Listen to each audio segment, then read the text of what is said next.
Guys, welcome to my blog. আজকে আমাদের কাছে ছোট্ট একটা গাছ, ওইটার মধ্যে একটা হলুদ পাকা আম হয়েছে। তোমরা দেখতে চাও? এতটুকু একটা গাছ, এর মধ্যে ছোট্ট পাকা আম। ওই যে এই পাকা আমটা খেতে অনেক মিষ্টি, কারণ আমাদের এই ছোট্ট গাছটার মধ্যে 12 মাসে আম হয়। এই গাছ থেকে আমি পাকা আমটা পারবো।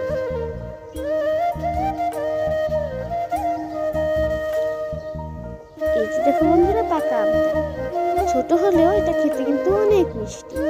এটা হলো 12 মাসি আম গাছ। আর আমাদের এখানে আছে সাদা মরিচের গাছ। এই সাদা মরিচগুলো যেমন দেখতে সুন্দর তেমনই ঝাল। এটা হলো আমাদের ছাদ বাগান। এই আম গাছটা বাবা অনেক যত্ন করতো। এই আম গাছটাতে আজকে এই আমটা হয়েছে। ছোট আম হলেও এটা খেতে অনেক মিষ্টি।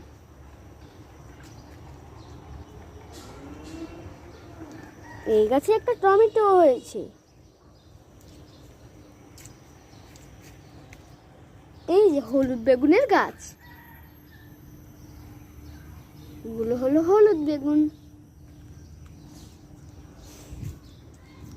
আমাদের এখানে সাদা বেগুনের গাছও আছে।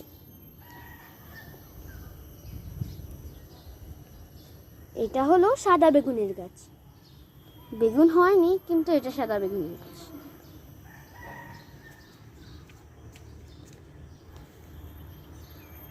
যদি সাদা বেগুন দেখতে চাও তাহলে দ্বিতীয় পার্টের জন্য কমেন্ট করো।